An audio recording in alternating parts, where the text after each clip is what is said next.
BJP के लिए इस बार भी दक्षिण की राह मुश्किल नजर आ रही है। लगातार बदल रहे सियासी घटनाक्रम को बीजेपी के लिए बुरी खबर के तौर पर देखा जा रहा है। एक तरफ अभिनेता विजय की पार्टी टीवीके ने गठबंधन से इनकार कर बीजेपी के मंसूबों पर पानी फेर दिया है, तो वहीं एआईएडीएमके के साथ बीजेपी की सीट शेयरिंग का मुद्दा अभी तक नहीं सुलझा है। इन सबके बीच सीएम स्टालिन ने दिल्ली बनाम तमिलनाडु का मुद्दा उठाकर क्षेत्रीय अस्मिता की जंग तेज कर दी है।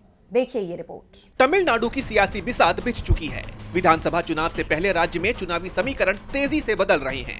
जो खबरें सामने आ रही हैं, वो बीजेपी के लिए किसी झटके से कम नहीं है। खबर थी कि बीजेपी और टीवीके का गठबंधन हो सकता है। बताया जा रहा था कि बीजेपी ने विजय की पार्टी को 80 से ज्यादा सीटों का ऑफर और डिप्टी सीएम का पद देने की बात कही थी, लेकिन अब टीवीके ने गठबंधन से साफ इनकार कर दिया है।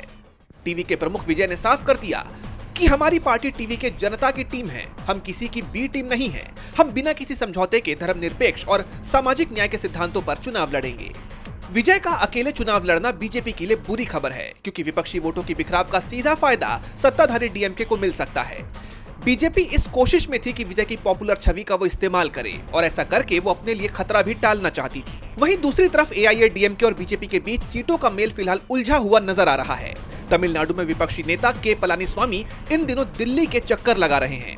अमित शाह के साथ उनकी मुलाकातों ने गठबंधन की चर्चाओं को हवा दे दी है। हालांकि एआईएडीएमके के अंदर सब कुछ ठीक नहीं है।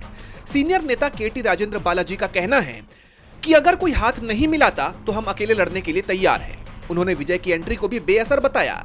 हालांकि पलानीस्वामी ने दावा किया है कि एनडीए में सीट बंटवारे पर चर्चा अपने आखिरी दौर में है और 4 दिनों में स्थिति साफ हो जाएगी।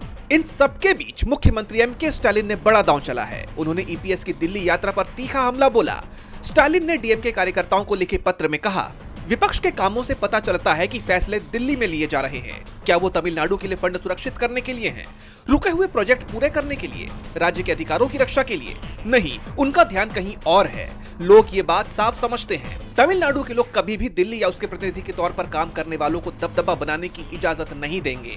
वो जानते हैं कि राज्य के अधिकारों और विकास के लिए कौन खड़ा है। कुल मिलाकर तमिलनाडु का गणित बीजेपी के पक्ष में बैठता नहीं दिख रहा। विजय का गठबंधन से इनकार और स्टालिन की तरफ से दिल्ली बनाम राज्य का मुद्दा उछालना बीजेपी को बैकफुट पर धकेल रहा है। अगर एआईएडीएमके के साथ गठबंधन होता भी है तो डीएमके के मजबूत कैडर और क्षेत्रीय अस्मिता के आगे एनडीए की राह कांटों भरी नजर आ रही है। डीबी लाइव की रिपोर्ट। हमारे चैनल से जुड़े रहने के लिए YouTube पर टाइप करें डीबी लाइव, सब्सक्राइब बटन को क्लिक करें और बेल आइकन को दबाना न भूलें, ताकि खबरें आप तक पहुंचती रहें। देखते रहिए डीबी लाइव, क्योंकि यहाँ हैं खबरें लगातार।